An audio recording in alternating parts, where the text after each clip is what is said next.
जय हिंद दोस्तों, आप सभी का स्वागत है आपके इस YouTube प्लेटफॉर्म पर। दोस्तों, हमने आपको पिछले लेक्चरों में क्या क्या पढ़ा दिया है। भारतीय संविधान की ऐतिहासिक पृष्ठभूमि हमने आपको पढ़ा दी है। इसके अलावा भारतीय संविधान का निर्माण किस प्रकार हुआ, कौन कौन सी कमेटी थी, ये सब हमने आपको बता दिया है। कांग्रेस की विशेषज्ञ समिति के बारे में बताया है और जो संविधान से संबंधित महत्वपूर्ण तथ्य थे वो हमने आपको पिछले लेक्चर में कंप्लीट कराए थे। महत्वपूर्ण तथ्य में क्या था, जैसे संविधान सभा द्वारा हाथी को मुहर के रूप में अपनाया गया। कानूनी सलाहकार कौन थे संविधान सभा के? Sir BN Rao. इसके अलावा संविधान सभा के सचिव किसे बनाया गया था? HVR अयंगर साहब को संविधान सभा का सचिव बनाया गया था। इसके अलावा मूल संस्करण के सुलेखक कौन थे? वो थे प्रेम बिहारी नारायण रायजादा। किस शैली में लिखा था? इटैलिक शैली में। और मूल संविधान के हिंदी संस्करण के सुलेखक कौन थे? वसंत कृष्ण वैद्य। और इसे सजाया किसने था? हिंदी संस्करण को नंदलाल बोस ने सजाया था, अलंकृत और जामती किया था। ये हमने आपको पढ़ाया था। अब हम आज आपको पढ़ाएंगे संविधान की प्रमुख विशेषताएं। संविधान की जो भारतीय संविधान है उसमें कौन कौन सी विशेषताएं हैं, हम उसके बारे में आज आपको बताएंगे। तो जो संविधान की विशेषताओं के बारे में अगर हम आपको बताएं तो संविधान में क्या किया गया, भारतीय संविधान तत्वों और मूल भावना की दृष्टि से अद्वितीय है। इसको जो बनाने के लिए क्या किया गया था, 60 देशों के संविधानों का अध्ययन किया गया था। और हमें जो लगा, भारतीय संविधान जो निर्माण करता थे उन्हें जो लगा कि ये प्रावधान हमारे लिए अच्छा है और ये भारतीय परिवेश में अच्छी तरह से काम कर सकता है, तो उन्होंने उन देशों से क्या किया, उनको उधार ले लिया। तो विभिन्न देशों से कई तत्वों को उधार लिया गया। जब हम संविधान के स्रोत आपको पढ़ाएंगे उसमें हम आपको बताएंगे कि कौन कौन से तत्व किस किस देश से उधार लिए गए हैं, तो तब हम आपको बताएंगे। और आप जानते हैं कि 26 नवंबर 1949 को क्या होता है, भारतीय संविधान को अपनाया जाता है। और पूर्ण रूपेण लागू कब होता है? 26 जनवरी 1950 को। तो जब 26 नवंबर 1949 को संविधान को अपना लिया जाता है, फिर 26 जनवरी 1950 को लागू किया जाता है। फिर जो है मूल संविधान जो रहता है उसमें समय समय पर, क्योंकि जैसी परिस्थितियां हैं या जैसे समय आता है उस हिसाब से संशोधन करने पड़ते हैं, तो इसमें समय समय पर कई संशोधन सामने आते हैं, जिनमें से कुछ प्रमुख संशोधन ये लिखे हुए हैं। कौन कौन सा? 7वां, 42वां, 44वां, 73वां, 74वां, 97वां और 101वां। ये इम्पोर्टेंट के तौर पर सामने आते हैं। इसके अलावा ये जो 42वां संविधान संशोधन था, ये तो इतना महत्वपूर्ण है कि इसे मिनी कॉन्स्टिट्यूशन या लघु संविधान की संज्ञा दी जाती है। किसकी संज्ञा दी जाती है? लघु संविधान की। 42वां संविधान संशोधन कब हुआ था? 42वां संविधान संशोधन जो हुआ था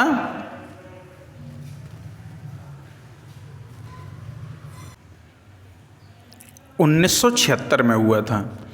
तो अब हम देख लेते हैं कि ये जो संविधान संशोधन है ये क्या क्या है। 7वां संविधान संशोधन में क्या रहता है, इसमें जब देश आज़ाद होता है तो राज्य या यूनियन टेरिटरीज नहीं थे, ये क्या था, ये 4 वर्गों में बटा हुआ था, ABCD करके। तो इस संविधान संशोधन के द्वारा उन 4 वर्गों को समाप्त करके 14 राज्य और 6 केंद्र शासित प्रदेश बनाए जाते हैं। क्या कितने? 14 राज्य और 6 केंद्र शासित प्रदेश बनाए जाते हैं। 42वां संविधान संशोधन आप सभी जानते होंगे 1976 में होता है।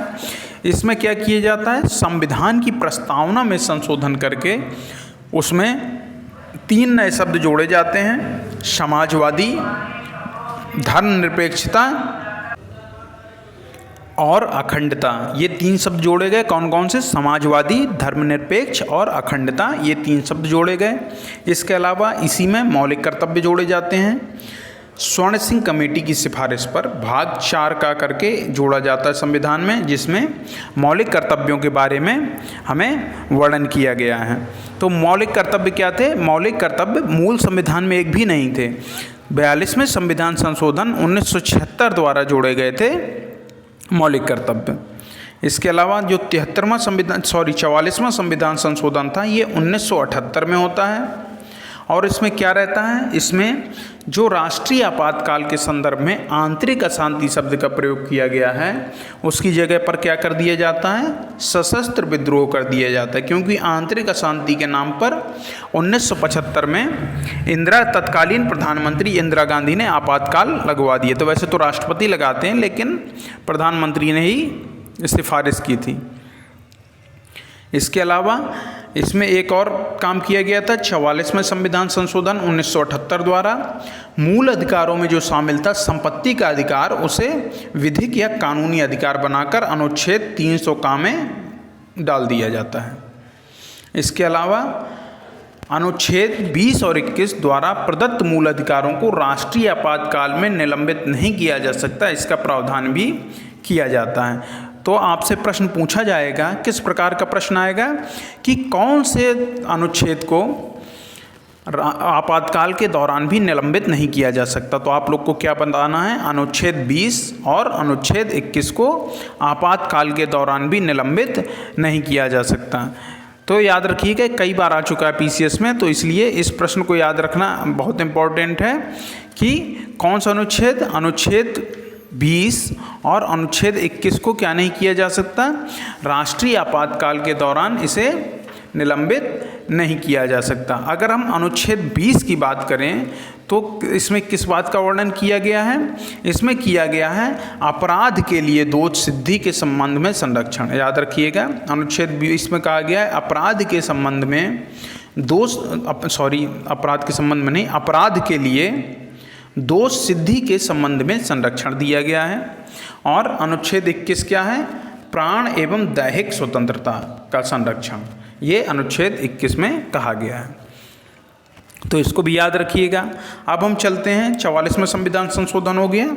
73वां और 74वां संविधान संशोधन कब होता है, 1992 में। 73वें के द्वारा पंचायती राज को संवैधानिक दर्जा दिया जाता है और 74वें में नगर पालिका के बारे में प्रावधान किया गया है। 97वां जो संविधान संशोधन होता है ये कब होता है, 2011 में 97वां संविधान संशोधन होता है। इसमें सहकारी समितियों को क्या किया जाता है, सहकारी समितियों को संवैधानिक स्थिति या संवैधानिक दर्जा प्रदान किया जाता है। 101वां संविधान संशोधन किससे संबंधित है, ये जीएसटी से संबंधित है। कब हुआ था, 2016 में हुआ था। भारत में जीएसटी जो है लागू होता है 1 जुलाई 2017 से और प्रतिवर्ष 1 जुलाई को भारत में जीएसटी दिवस मनाया जाता है। आप लोग को कमेंट सेक्शन में क्या बताना है कि विश्व में कौन से देश में सबसे पहले जीएसटी का प्रयोग करना शुरू किया गया, आप लोग को कमेंट सेक्शन में ये बताना है।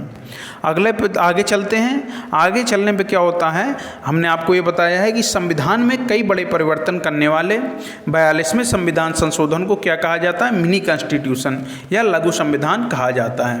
42वें में हम एक बार और रिवाइज कर देते हैं कि क्या हुआ था। 42वें में सबसे पहले प्रस्तावना में जो संशोधन करके 3 शब्द जोड़े जाते हैं, कौन कौन से 3 शब्द जोड़े जाते हैं, समाजवादी,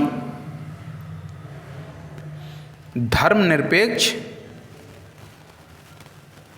और अखंडता, ये 3 शब्द जोड़े जाते हैं। इसके अलावा मौलिक कर्तव्य भी जोड़े जाते हैं। 42वें संविधान संशोधन 1978 द्वारा स्वर्ण सिंह कमेटी की सिफारिश पर, याद रखिएगा। अब हम आते हैं किस केस के बारे में बात करते हैं, केशवानंद भारती केस 1973 में होता है। ये केस था, क्या था, केशवानंद भारती वर्सेस केरल राज्य सरकार। 1973 में ये केस होता है और जिसके तहत सुप्रीम कोर्ट फैसला क्या देता है कि सर्वोच्च न्यायालय ने कहा था कि अनुच्छेद 368 के तहत मिली संवैधानिक शक्ति संविधान के मूल ढांचे को बदलने की अनुमति नहीं देती है।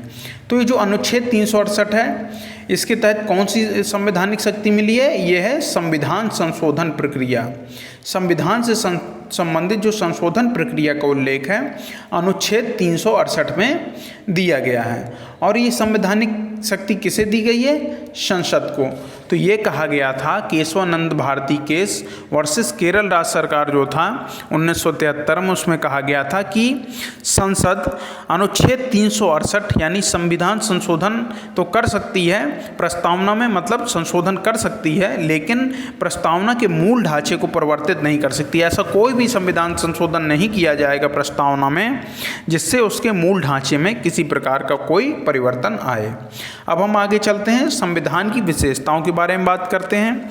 पहले हम आपको गिना देते हैं कि संविधान की कौन कौन सी विशेषताएं हैं, फिर हम आपको आज केवल हम 2 ही विशेषताएं पढ़ाएंगे शुरुआत की, इसे जो है फिर पार्टों में पढ़ा देंगे क्योंकि लगभग शायद 15 या 16 विशेषताओं के बारे में जिक्र किया गया है। तो पहला जो है सबसे लंबा और लिखित संविधान है भारत का। दूसरा, विभिन्न स्रोतों से हमने बताया 60 देशों के संविधानों का अध्ययन किया गया था, तो विभिन्न स्रोतों से विहित या लिया गया है। इसके अलावा नम्यता एवं अनम्यता का समन्वय, मतलब ये संविधान लचीला भी कह सकते हैं और कठोर भी कह सकते हैं, इन दोनों का समन्वय है। और भारतीय संविधान एकात्मकता की ओर झुकाव के साथ संघीय व्यवस्था है। भारतीय संविधान में मतलब भारत के लिए संघीय शब्द का कहीं भी इस्तेमाल नहीं किया गया। अनुच्छेद 1 में क्या कहा जाता है?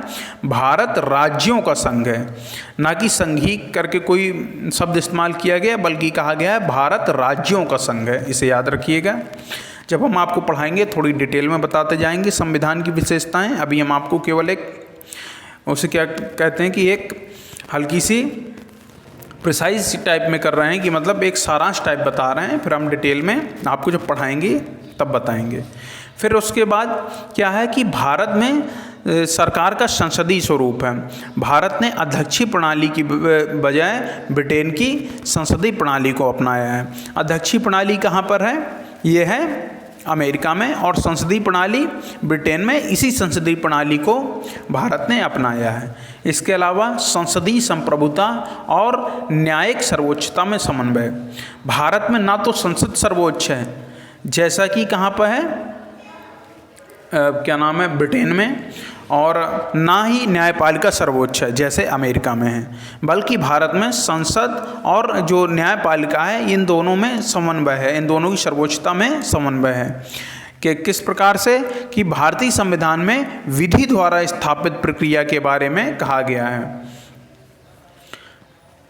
तो याद रखिएगा, जब हम इसे थोड़ी डिटेल में पढ़ाएंगे तब हम आपको बता देंगे कि किस प्रकार संविधान वो मतलब संसद सर्वोच्च न्यायालय पर अपना अंकुश लगा कर रखती है और किस प्रकार न्यायपालिका संसद पर अपना अंकुश लगा कर रखती है। तो ये दोनों में क्या है, संसदीय संप्रभुता और न्यायिक सर्वोच्चता में अच्छा खासा समन्वय है।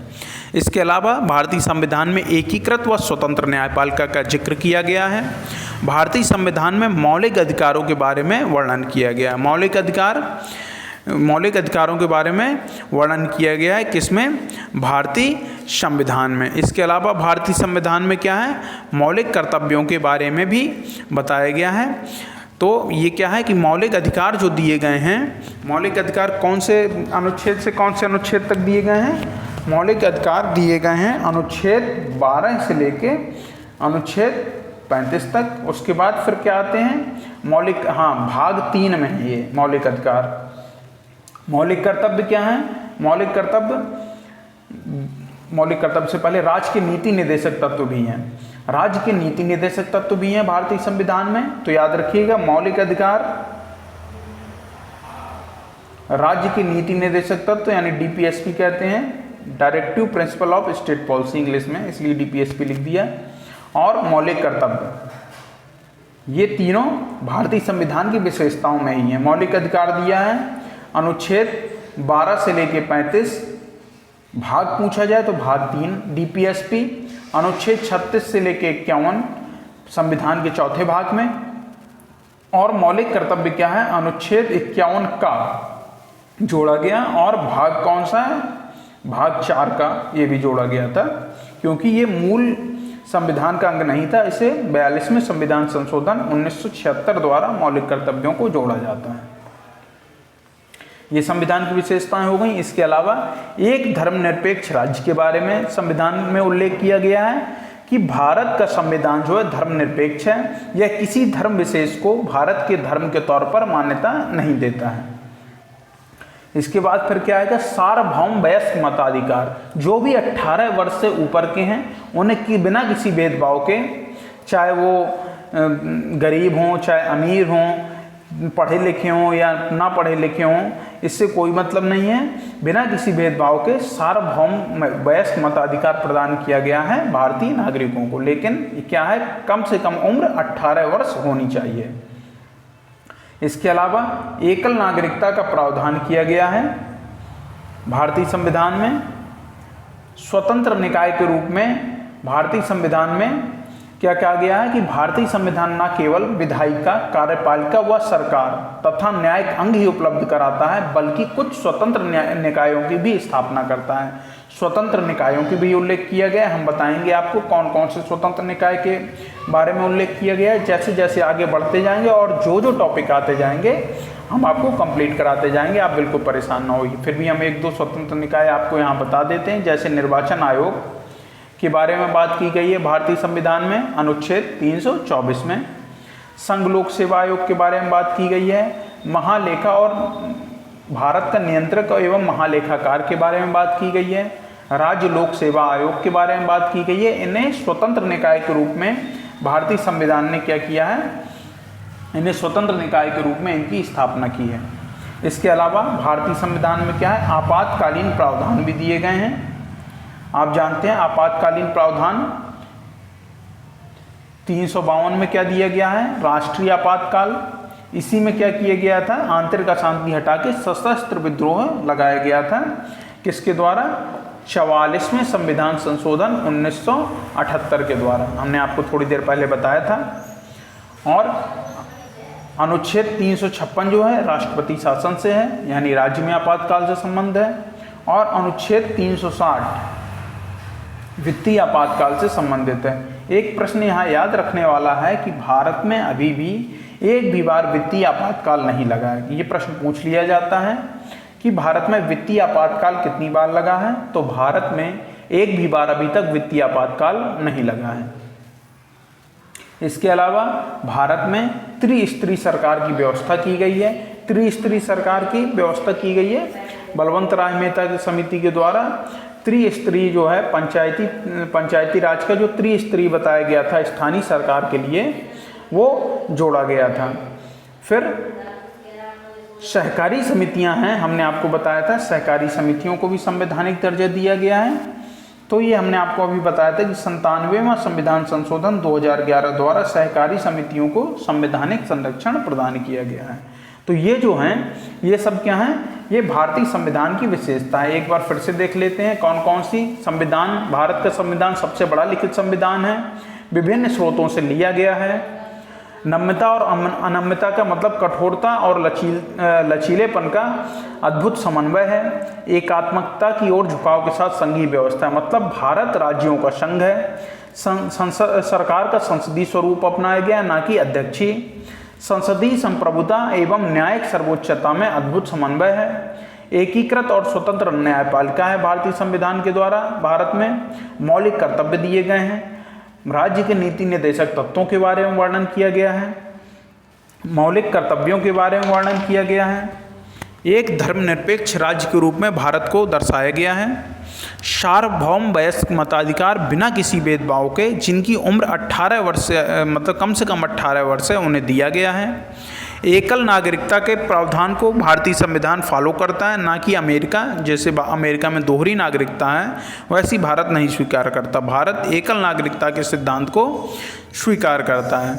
भारत में जो है विधायिका, कार्यपालिका और सरकार के अलावा कुछ स्वतंत्र निकायों की भी स्थापना की गई है, जैसे निर्वाचन आयोग, संघ लोक सेवा आयोग, ये सब वगैरह जो है स्वतंत्र निकायों की स्थापना की गई है। इसके अलावा आपातकालीन प्रावधान भी किए गए हैं 352, 356 और 360 अनुच्छेद में।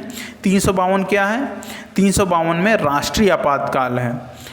अनुच्छेद 356 में राष्ट्रपति शासन या राज्यों में आपातकाल कह लीजिए। और जो अनुच्छेद 360 है उसमें वित्तीय आपातकाल के बारे में बात की गई है। इसके अलावा त्रिस्तरीय सरकार हमें देखने को मिलती है स्थानीय स्वशासन के अंतर्गत, और सहकारी समितियों को भी संवैधानिक दर्जा दिया गया है भारतीय संविधान में। अब हम देखते हैं भारतीय संविधान की जो पहली विशेषता है, सबसे लंबा लिखित संविधान। आप सभी जानते हैं भारतीय संविधान जो है सबसे लंबा लिखित संविधान है। इसमें 395 अनुच्छेद, 12 अनुसूचियां और 22 भाग हैं वर्तमान में। मूल संविधान में क्या थे? 395 अनुच्छेद थे, 8 अनुसूचियां थी और 22 भाग थे। अनुसूचियां बढ़ी हैं, 8 से 12 हुई हैं। वैसे अगर संविधान के अनुच्छेदों के भागों को जोड़ लिया जाए, जैसे का खा करके जो जोड़े गए हैं, तो टोटल अभी लगभग 470 अनुच्छेद पहुंचते हैं। लेकिन मूल रूप से अगर कहा जाए तो 395 अनुच्छेद हैं, याद रखिएगा, और 12 अनुसूचियाँ और 22 भाग हैं। संविधान क्या होते हैं? 2 प्रकार के होते हैं। एक होता है लिखित संविधान और एक होता है अलिखित संविधान। लिखित संविधान के तौर पर किसे बताया जाता है? सबसे पहले अमेरिका का जो है सर्वप्रथम लिखित संविधान है, और ब्रिटेन का जो संविधान है ये अलिखित संविधान है। लिखित संविधान जो है विश्व का, आपसे प्रश्न पूछा जा सकता है कि विश्व का सबसे पहला लिखित संविधान कौन है, तो हम लोग क्या बताएंगे? अमेरिका के संविधान जो है विश्व का सबसे पहला लिखित संविधान है। लेकिन विश्व का जो सबसे लंबा लिखित संविधान है या सबसे बड़ा लिखित संविधान है वो कौन सा है?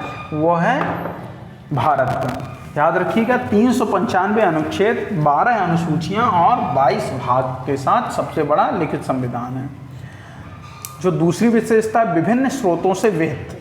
कई देशों से भारतीय संविधान को जब बना रहे थे तब हमने आपको बताया था कि 60 देशों के संविधान का अध्ययन किया था संविधान जो सभा थी उसके सदस्यों ने, या कहा जाए प्रारूप समिति के सदस्यों ने, कुल मिलाकर जो हैं 60 देशों के संविधानों का अध्ययन किया था। उसके बाद ही भारतीय संविधान का निर्माण होता है। तो विभिन्न स्रोतों से विहित मतलब विभिन्न स्रोतों से इस संविधान को जो है भारतीय संविधान में आवश्यक तत्व उधार लिए गए हैं।